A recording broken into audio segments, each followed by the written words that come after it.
두 아들을 향한 아버지의 마음, 그 마음 속에서 우리 하나님의 마음을 지난주에 살펴보았죠. 하나님을 떠나 방황하는 영혼을 향해서 하나님이 어떤 마음이셨는지, 그리고 신앙 공동체 안에 있지만 하나님의 아들, 딸로 살지 못하는 또 직원처럼 사는 그런 영혼을 향해서 하나님의 어떤 마음이신지 하는 것들을 살펴보았습니다. 하나님은 죄와 잘못을 가려서 돌아가시는 분이 아니고 돌이켜 사는 길로 나아오기를 원하시는 분이라 하는 것을 우리가 살폈죠. 그래서 하나님은 끝까지 우리를 믿어주시고 또 기다려주시고 다시 시작할 기회를 주시는 분이시다 하는 것들을 배웠습니다. 또한 자기 공로를 붙잡고 사는 사람, 그럴 경우 참 신나지 않죠, 그죠? 그리고 스트레스가 많고 이제 그런 가운데 살고 있는 성도들, 그들에게도 마음으로 정말 하나님과 하나가 되어서 모든 것을 하나님과 누리며 살기를 원하시는 그런 분이 하나님이다 하는 것을 우리가 배웠습니다. 우리가 참 아쉬워하면서 반성했던 것은 왜 우리가 둘째 아들처럼 은혜로 하나님의 회복의 자리에 돌아온 이후에도 시간이 지나면 큰아들처럼 자꾸 되돌아갈까 하는 것을 우리가 살펴보았습니다. 작은 아들은 집을 나가서 잃어버린 아들이 되었죠. 그러나 큰아들은 한 집에 살면서도 잃어버려졌습니다. 우리 모두 한때는 이렇게 하나님에게서 잃어버린 자들이었습니다.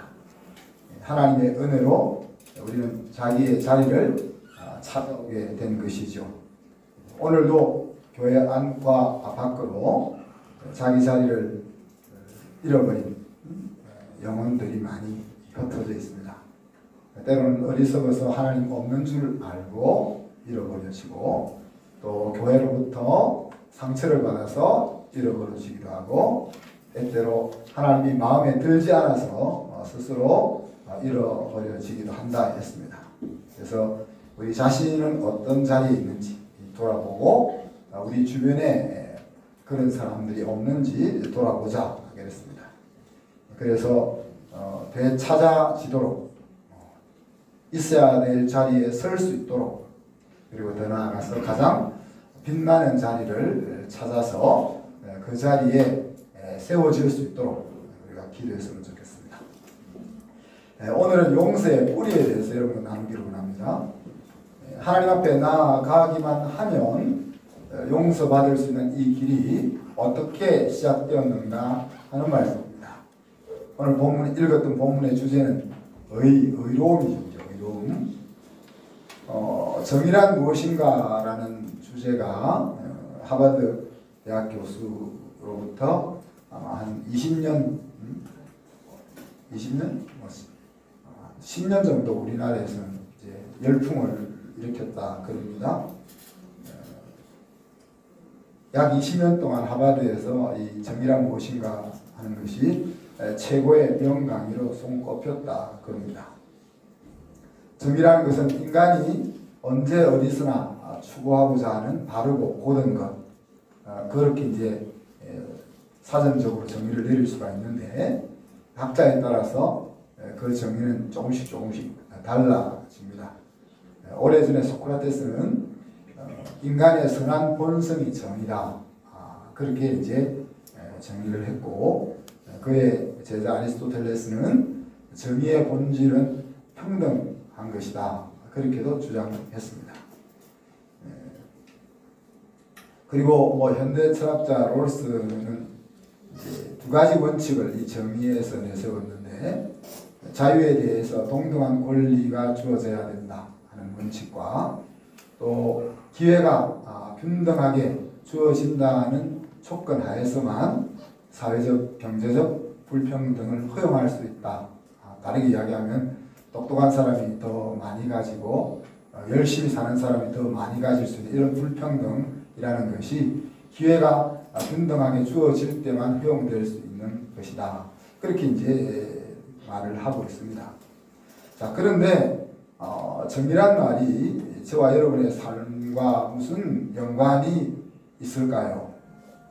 젊은이들과 지성인들의 강의실과 토론장에서 이렇게 열광하는 이 주제이지만은 또 이제 만약 독재 권력 아래서 자유가 박탈당한 사회라면 정의가 우리에게 큰 이슈가 될 수 있을 겁니다. 그죠? 홍콩 같은 그런 상황을 맞이하면 온 백성에게 정의가 큰 이슈가 될 수 있을 것입니다. 또 힘없는 자리에서 불평등으로 고통을 당해본 사람들에게는 정의라는 것이 중요한 이슈가 될 겁니다. 그런데 먹고 사는 문제가 갈등에 떨어져 있는 우리에게 이 정의가 과연 무슨 이슈일 수 있는가? 그리고 불평등을 겪지 않을 정도의 힘을 가지고 있는 사람들에게 이 정의라는 것이 이슈가 될 수 있을까? 또 정의라는 것이 이루어질 수 있을지 회의하게 되는 우리 중년 이후에 사람들에게 이 정의라는 것이 과연 이슈가 되어질 수 있을까? 이런 생각을 해보게 됩니다. 로마서 3장, 4장, 5장이 주로 이 정의의, 하나님의 의에 대한 말씀들이 계속 반복되는데 당장 우리의 신앙과 우리의 삶의 어려움과 갈등이 우리를 힘들게 하는 상황 속에서 하나님의 의라는 것이 도대체 우리가 깊이 논의하고 기도하고 연구해 볼 주제가 되느냐 이런 의혹이 드는 그런 이야기입니다. 자, 그런데 사실 그런 관점에서 볼 때 꼭 이 하나님의 의, 정의라는 것이 우리에게 가슴에 와 닿지 않는 이슈임은 분명합니다. 그러나 우리 공동체가 가지고 있는 문화, 개념이 얼마나 중요하냐 하는 것을 생각해 보면 그렇게 우리가 무시할 수 있는 이슈가 아니다는 거죠. 저와 여러분이 속한 사회가 어떤 가치 개념을 가지고 있는가 하는 것은 우리들의 생활을 좌우하게 됩니다. 돈이 행복과 성공의 기준인 사회에서는 돈을 모으기 위해서 어떤 일을 해도 그것이 선일 수가 있는 거죠. 그죠? 그리고 허용될 수가 있습니다. 배려하고 희생하고 섬기는 것이 가치인 공동체 속에서는 많이 섬기고 많이 희생하는 사람에게 권위가 주어지게 됩니다. 코로나19라는 상황이 발생했는데 한 8개월, 9개월 동안 긴 시간 동안 우리 공동체에는 어려움 당치 않고 잘 보호하게 된 것은 참 감사한 일이죠. 그죠? 근데 만약에 우리 가운데 누군가가 한 사람이 확진자가 나왔다면 여러분은 어떻겠습니까? 확진자가 나왔으면 당연히 우리가 2주 동안 교회가 이제 온라인으로 다 예배를 드리면서 당분간 2주 동안은 문을 닫아야 되겠죠. 그리고 확진자는 그 치료가 온전히 될 때까지 집에 머물러 있든지 병원에 머물러 있어야 되겠죠. 그러면 2주가 지나서는 어떡할까요? 어떡할까요? 제일 신경이 약해 보이는 사람한테 물어봐야 돼요. 정신이 어떡할까요? 제일 약해 보이는 사람. 정치가 어떻다고 신경이 강한 건 아닙니다. 자, 2주를 문을 닫고 온라인 예배를 드리고 이제 격리 기간이 지났어요. 그럼 어떡할까요? 아무렇지도 않아요. 아무렇지도 않아요. 네. 자, 그런데 실제로 어떤 교회에 보통 때 잘 오지 않으시는 분이 수요 예배에 참석했다가 그분이 확진자가 된 거예요. 그래서 이제 교회가 난리가 났죠. 그래서 교회 성도들 전체가 이렇게 검사를 받았어요. 검사를 받았는데 한 사람도 확진자가 안 나온 거예요. 그런데 지금 우리 정신교회처럼 행동한 것이 아니고 2주 동안 이제 확진자가 안 나왔지만 조심하기 위해서 2주 동안 격리를 하잖아요. 근데 2주가 지난 이후에 지금 3월 달부터니까 지금 8개월이 지났습니까? 7개월이 지난 지금도 아무도 교회로 못 모이고 있다는 거예요. 자, 이런 이야기를 제가 왜 하냐면, 우리가 속해 있는 공동체가 어떤 개념 속에 있느냐 하는 것이 중요하다. 사형리에서 우리가 복음을 전할 때 기차 그림 비유를 생각하십니까? 기차 맨 앞에 기관차가 있고 기관차에 연료를 공급하는 연료차가 있고 그 뒤에 사람이 타는 객차가 있다.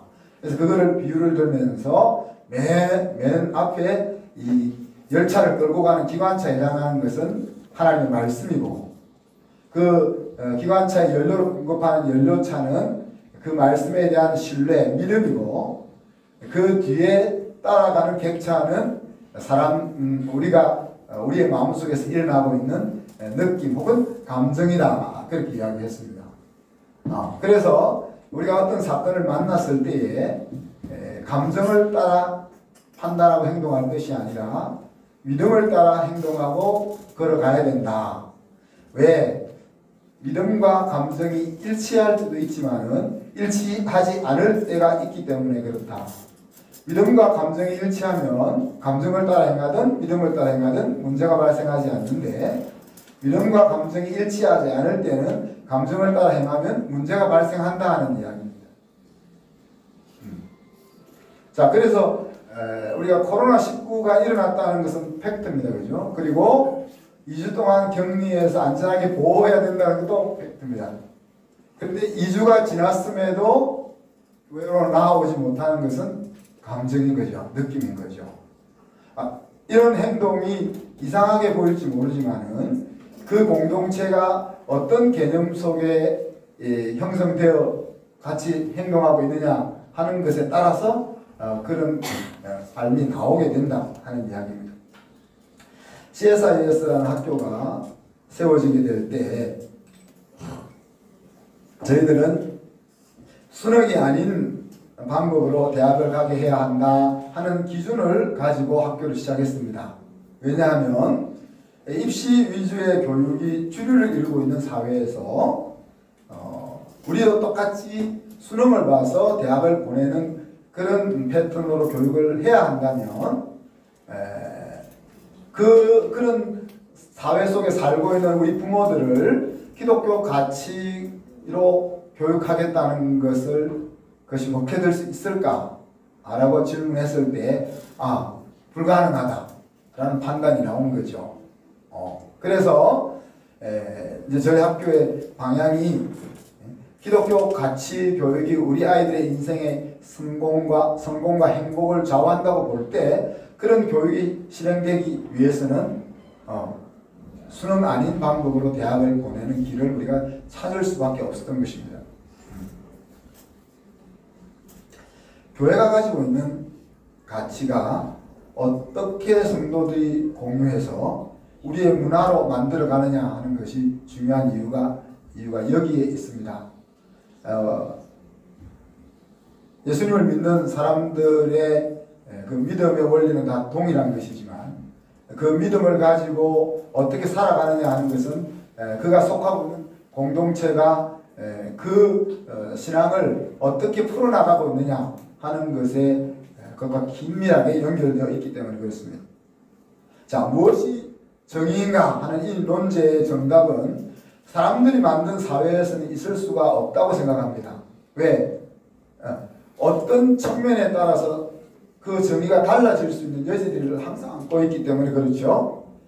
그래서 이 학자들도 항상 이 단정적으로 이것이 정의야 그렇게 말하지 않고 열어놓습니다. 열어놓고 그 상황에 주어졌을 때 그 상황 속에서 어떤 것이 정의일까 하는 것을 다시 고민하려고 하는 거죠. 그렇지만 하나님의 말씀은 우리에게 유일하게 불변하는 기준이 됩니다. 사도 바울은 그래서 하나님의 의라는 개념을 성도들의 마음에 어떻게 하면 자리 잡게 할 수 있을까 하는 생각을 가지고 오늘 로마서 3장부터 5장까지 이렇게 긴 지면을 할애를 하고 있는 겁니다. 오늘 읽었던 본문에 보면 먼저 율법의 의가 있죠. 이것은 우리에게 아주 익숙한 겁니다. 20절에 보면 하나님의 기준대로 행하는 것이 율법의 의입니다. 그래서 하나님이 우리가 너 하나님의 자녀니까 이렇게 살아야 된다 하는 그 기준을 따라서 잘 살 수 있으면 하나님의 의에 이를 수 있다는 거죠. 근데 문제는 아무도 하나님의 기준에 이를 수 없다는 것이죠. 그래서 23절 같이 한번 읽어볼까요? 시작. 모든 사람이 죄를 행하였으니 하나님의 영광에 이를 수 없다고 했습니다.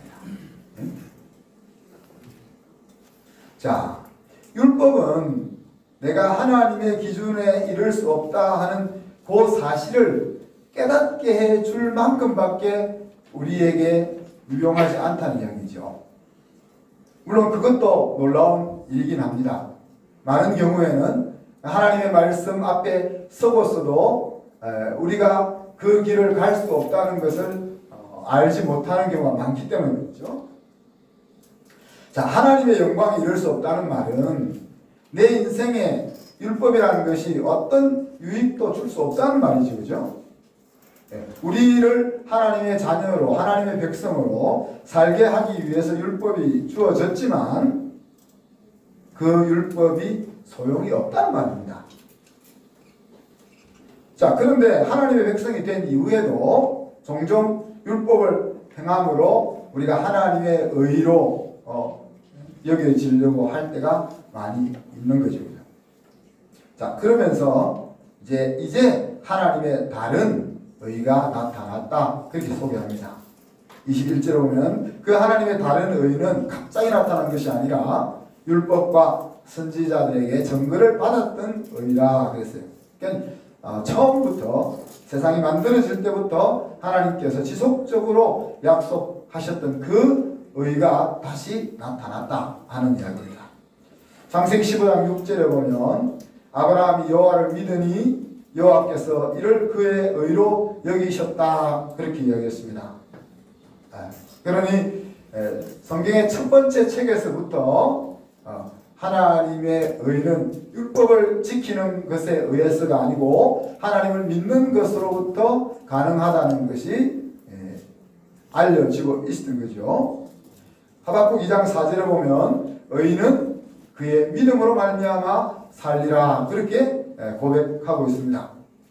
그래서 구약시대에는 율법으로 구원을 받고 율법을 지키는 것으로 구원을 받고 신약시대에는 예수 그리스도를 믿는 믿음으로 구원을 받는다라고 가르치는 분들이 가끔 계시지만 아니죠. 과거나 현재나 언제든지 구원의 길은, 구원을 얻는 길은 은혜로 인한 믿음밖에는 없다 하는 말씀입니다. 그래서 다르게 이야기하면 내가 하나님의 의가 되는 일에 있어서 내 공로는 1도 없다는 이야기. 바울은 예수 그리스도를 믿음으로 얻게 된 그것이 의다. 그렇게 말하고 있는 거죠. 자, 예수 그리스도 안에서 이루어진 일들은 무엇일까요? 25절 26절에 보면 예수 그리스도를 통해서 우리가 속량을 받았다. 그렇게 이야기합니다. 속량, 구속을 받았다 하는 겁니다. 죄와 형벌로부터 값을 치루어 주셨다 하는 이야기입니다. 그 값은 예수님께서 십자가에서 흘리신 피가 그 값인 거죠. 그리고 그 값은 은혜로 치루어진 것이고 그 값이 치루어졌기 때문에 그 보혈 아래로 나아가는 사람은 하나님께서 의롭다고 여겨주신 것이다. 그렇게 이제 말하고 있습니다. 더 나아가서 예수님은 화목제물이 되어서 예수님이 화목제물이 되게 하셔서 하나님의 의를 나타내 보여셨다. 그렇게 표현을 하고 있습니다.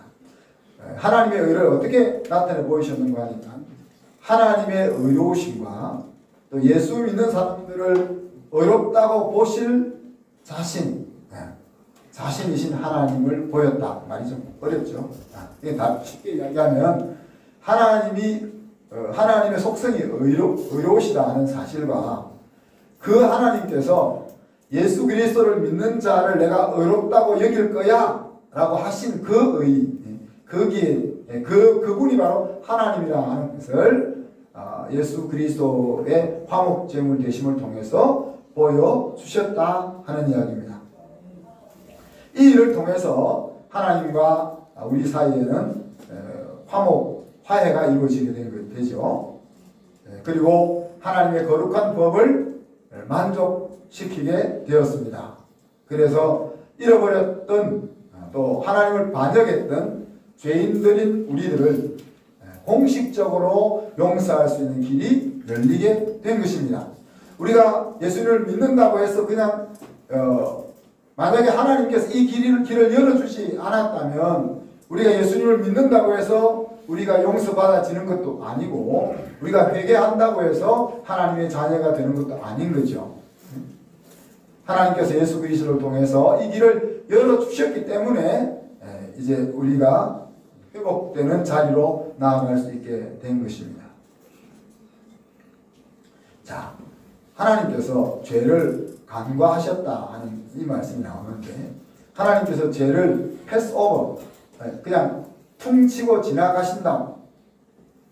그러면은 사람들은 하나님을 불의하게 여기게 되는 거죠. 무슨 말 이해가 됩니까? 내가 죄를 지었는데 우리 아버지가 와서 야 너 죄 없어 이렇게 해주면 옆에 있는 친구들이 볼 때 저 아버지는 공의롭지 못하다. 이 이야기입니다.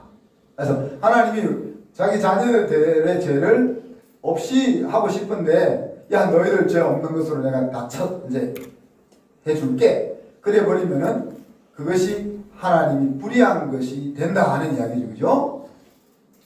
그래서 대가를 치르는 것이 이게 예수 그리스도를 통해서 우리의 죄값을 치르게 한 그것이 하나님의 의로움을 나타내는 것이 된다는 겁니다. CEO가 자기 자녀를 자기 회사에 채용할 권한이 있지 않겠습니까? 그죠? 그렇지만 경쟁을 치르지 않고 자기 자녀를 채용을 하게 되면 아무도 말 안 하겠죠. 사장님한테 입상 보이지 않기 위해서. 그렇지만 속으로는 어떻겠어요? 불평이 생길 거 아니겠습니까? 그죠? 어렵지 않다. 우리 사장님은 어렵지 않아. 그런 생각이 들 거 아니겠습니까? 사랑하는 아들을 죽이는 방법은 어떤 아버지라도 쉽게 결정할 수 있는 방법이 아닐 겁니다. 그렇죠? 하나님이 만드신 세상, 하나님 마음대로 너희들 죄 없는 것으로 해줄게 할 수도 있지 않겠어요? 그런데 그렇게 하시지 않으셨다는 이야기입니다. 그리고는 자신 같은 아들을 목숨 값으로 내어 주셨다는 것입니다. 그리고 모든 사람에게 공정하게 그 아들 예수 그리스도를 믿기만 한다면 누구도 상관없이 의롭다고 인정하겠다 하는 자신의 방식을 발표한 겁니다. 그래서 누구는 사랑하고 누구는 미워하고 그렇게 할 수 있습니까? 라는 불평이 나올 수 없게 배웠든 배우지 못했든 열심히 신앙생활을 하든 안 하든 잘생겼든 못생겼든 나이가 많든 나이가 적든 그런 것과 상관이 없이 예수 그리스도의 보혈을 믿는 믿음 안으로 나아온다면 내가 너를 의롭게 인정해 주겠다 라는 그 방식을 예수님의 십자가를 통해서 공포하신 겁니다. 자, 그렇게 해서 우리가 얻는 것이 하나님의 의라 하는 겁니다. 그래서 하나님은 저와 여러분을 전혀 죄를 짓지 않은 것 같이 하나님을 반역하지 않았던 사람처럼 보아주시는 거죠. 그리고 그 하나님께서 우리에게 주신 그 의라는 것은 예수 그리스도를 통해서 얻은 변함없는 우리의 지위가 되는 것입니다. 그래서 27절에 보면 아무도 자랑할 수가 없다 그랬어요. 왜? 행위의 법에 의해서가 아니라 믿음의 법으로 된 일이기 때문에, 내 노력이 1도 들어가지 않았기 때문에 우리가 하나님의 의가 되었다고 해서 누구에게 세울 것이 없다, 그렇게 이야기합니다.